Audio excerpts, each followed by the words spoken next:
Hello guys, चलिए आ गई हूँ मैं आज पज़ल नंबर 3 के साथ।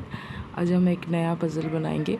देखिए क्या बोल रहा है कि PQRS and T finished a working from Monday to Saturday, one of the days being a holiday, each working overtime only on one of the days. तो यहाँ पे क्या बोल रहा है कि 5 लोग हैं, ठीक है, उन्होंने एक काम को फिनिश किया है।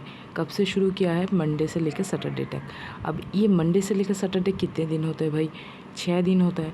तो यहाँ पे क्या बोला जा रहा है कि एक दिन जो ऐसा है जो हॉलीडे होगा। अब जो each working over time only on one of the days, और इनमें से जो भी लोग हैं वो सिर्फ एक ही दिन पे ओवर टाइम काम कर रहे हैं। तो अभी हमें क्या होगा, एक चार्ट बना के रखा हुआ है मैंने। देखिए, Monday, Tuesday, Wednesday, Thursday, Friday, Saturday, okay. अब इनमें से कोई भी एक दिन ऐसा रहेगा जिस दिन हॉलीडे है। अब वो हमें आफ्टर पजल पता चलेगा कि कौन सा दिन है। चलिए एक एक करके बनाते हैं। क्या बोल रहा है? R&T जो है did not work over time on the first day. मतलब ये जो पूरा जो पज़ल रहेगा ना, वो ओवर टाइम कौन किस दिन पे कर रहा है उसके हिसाब से ही करेगा। Only one of the days, और जो भी ओवर टाइम कर रहा है वो सिर्फ एक ही दिन में करेगा। ऐसा नहीं है कि एक ही दिन में 2 लोग ओवर टाइम कर रहे हो, ओके। तो फिर क्या बोल रहा है कि जो आर या फिर दिख रहा है, ओके, जो एक मिनट, जो आर और टी है ना, जो R&T है ना, वो मंडे पे काम नहीं करेगा। क्या बोल रहा है? ऑन फर्स्ट डे तो यहाँ पे मंडे से ही शुरुआत हो रहा है भाई।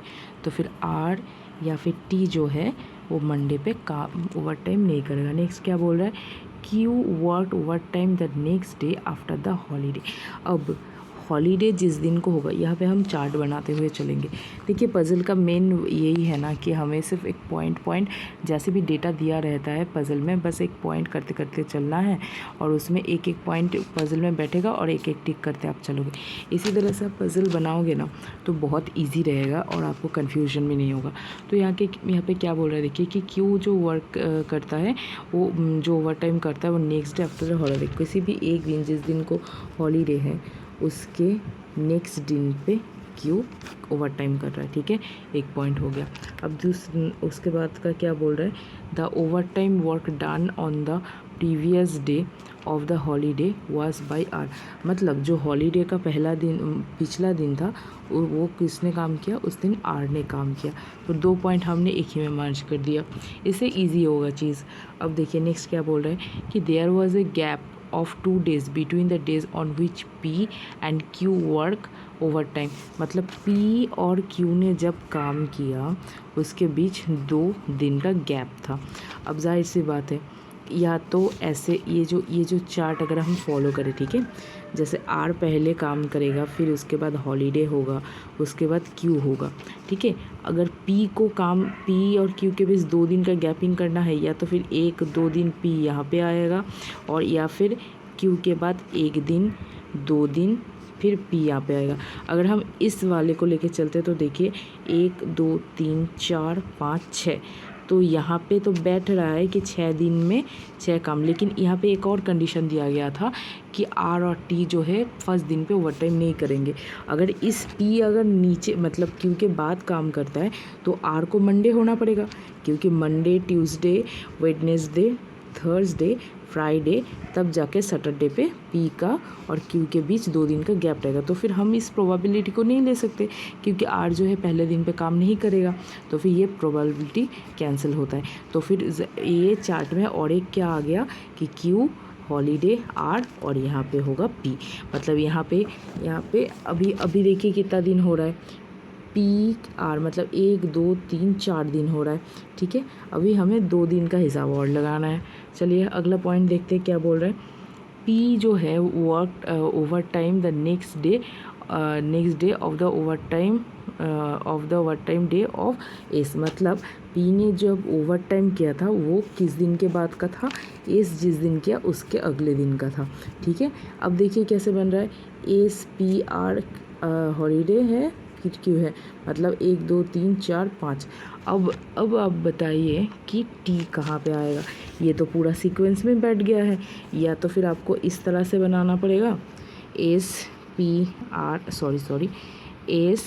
P R, उसके बाद आएगा हॉलीडे, उसके बाद आएगा क्यू, या फिर आपको इस अगर आप नीचे से लेके चलेंगे कि मान लीजिए क्यू सबसे आखिर में करता है, फिर हॉलीडे यहाँ पे होगा, फिर यहाँ पे आर, फिर पी, फिर एस, लेकिन या तो फिर टी यहाँ पे बैठना चाहिए या फिर यहाँ पे, लेकिन आपको पहले ही एक पॉइंट दे दिया गया था कि आर या फिर टी पहले दिन पे काम नहीं कर सकता, मतलब ये प्रोबेबिलिटी जो है कैंसिल होता है। ये सीक्वेंस में टी जो है वो सैटरडे को काम करता है, ठीक है। तो फिर क्या हो गया, एस हो गया मंडे, पी हो गया ट्यूसडे, आर हो गया वेडनेसडे, थर्सडे को हॉलीडे आता है भाई, फिर फ्राइडे आता है क्यू को, एंड सैटरडे टी। ओके, तो फिर चलिए क्वेश्चन सॉल्व करते हैं। क्या बोला गया है, which of the following is correct, P work over time last among the, ऐसा है क्या, पी ने लास्ट में काम किया, नहीं। फिर P work over time earlier than S, P ने तो एस से पहले काम किया ही नहीं, ये भी गलत हो गया। The holiday was on Friday, ये भी गलत होगा क्योंकि थर्सडे को था। अब नेक्स्ट बोल रहा है S work over time earlier than Q, obviously बात है, एस तो सबसे पहले काम किया है तो क्यू से तो पहला ही होगा, तो फिर 4 नंबर पॉइंट करेक्ट होता है। ओके, नेक्स्ट देखिए, नेक्स्ट क्या बोल रहा है कि on which day did are work over time on Wednesday, ठीक है। यहाँ पे वेडनेसडे ऑप्शन नहीं है तो नन ऑफ दिस हो जाएगा, ठीक है। नेक्स्ट देखिए, हाउ मेनी डेज का gap between the days on P and T work, P और टी के काम के बीच कितने दिन का गैप था, 1 2 3 दिन का, तो फिर यहाँ पे आ जाएगा 3।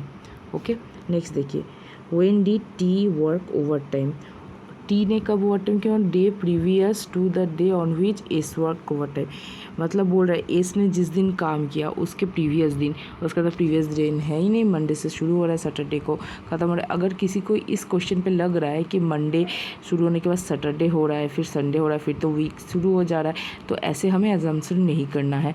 हमारे लिए मंडे शुरू है, सैटरडे ख़त्म है, ऐसा नहीं है कि नेक्स्ट मंडे की बात हो रही है और ये हमें सर्कुलर रोटेट करते ही जाएंगे, ऐसा नहीं है, ठीक है। नेक्स्ट देखिए, on the next day of which Q work, Q के क्यू के अगले दिन पे टी ने काम किया, हाँ जी ये बात सही है, चलिए मैच खाता है। अब आइए मैं यहाँ पे आपको आंसर के साथ मैच करा देती हूँ।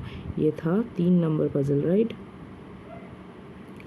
देखिए ये आप चाहो तो आप वेबसाइट से मैजिक बुक ऑन पजल करके सर्च करके आप खुद भी प्रैक्टिस कर सकते हो, लेकिन यहाँ पे कुछ ट्रिक्स होते हैं जो बिगिनर्स के लिए होगा तो थोड़ा अच्छा होता है।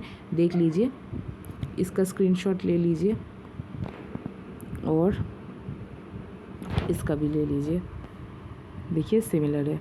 ओके, चलिए, तो यहाँ पे कुछ ट्रिक्स होते हैं जो बताने से आपको शायद मदद मिल सकती है, जैसे कि मुझे मिली थी जब मैं अपनी शुरुआती दिनों में थी, जब मुझे समझ में भी नहीं आता था कुछ रीज़निंग या फिर पज़ल का, तो ये सब थोड़ा हेल्पफुल होता है। इसीलिए अगर आप चाहो तो खुद से भी प्रैक्टिस कर सकते हो, और अगर आपको कभी भी किसी मदद की ज़रूरत हो, यू कैन कॉन्टैक्ट मी और you may follow my videos. Okay, चलिए, all the very best, next video पे मिलते हैं नेक्स्ट पज़ल के साथ, बाय।